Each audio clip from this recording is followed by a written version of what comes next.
Welcome back. We are on the record tonight with those who want to represent the 4th Congressional District of North Carolina. Incumbent David Price, Democrat, and Republican challenger, Republican nominee, Dr. B.J. Lawson. One of the issues that Congress did not deal with before the break was regarding the Bush tax cuts. A lot of debate going on about whether to extend those cuts, let them expire.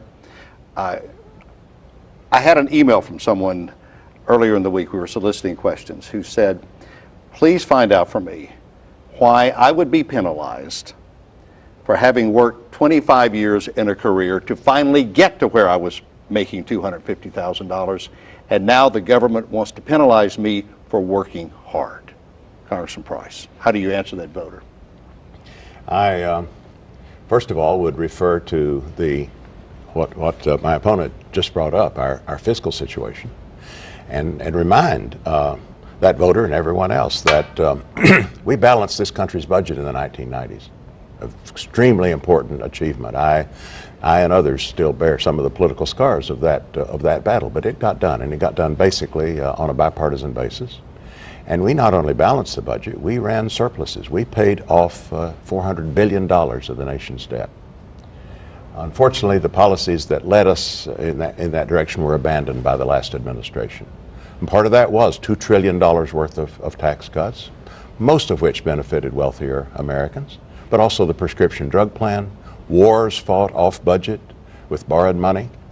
And then when the recession hit, of course, we were in a position of almost desperate weakness because of our annual deficit. But you understand this person's point. I do. And so the question is, what is a fair and balanced policy, a way of moving forward that addresses the fairness for individual taxpayers, that addresses our need for economic recovery and addresses the long-term need for fiscal balance? I think the notion that you go back to the rates that were in place in the 90s when this economy did very, very well, and we had fiscal balance. I think going back to those rates for the wealthier Americans is a fair proposition. In this case, this person 15 years ago, when those tax hikes went into place, was not making as much.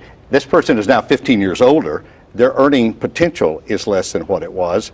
And he said to me, we talked about it after I got the email, and he said, you know, I could work less, make a little less money, and net more than I would if I stay where I am when these tax increases go back in place. And he was just pounding his fist saying, this is not fair for someone who's worked this hard to now penalize me just because I've done well. He's not making $5 million a year. No, nobody's penalizing anyone. I mean, this, and in fact, his tax situation will still be better than it was in the 90s because of the way the tax code works. But it's a question of fairness and how we pay as we go, but also how we give the maximum force to this economic recovery. I think leaving the cuts in place for middle-class people, asking those to do what they did in the 90s who are a little bit better off, they've done well, they did well then. I think that's a fair balance, but we'll have this debate. Is 252, I mean, is that fair? Should it be 400,000 before this happens, or is this 250 figure the one we're going to stick with? Well, that's the figure the president has suggested. It seems about right to me, but I'm willing to discuss that and think about the economic consequences. You're shaking your head, Dr. Lawson. The way you grow jobs and the way you get our economy moving again is not by taking capital out of the private sector. I had a gentleman forward me a copy of his income tax return, the face sheet from that, yesterday. And he's someone who just crept over that $250,000 barrier. Today, he has an effective tax rate of 61%.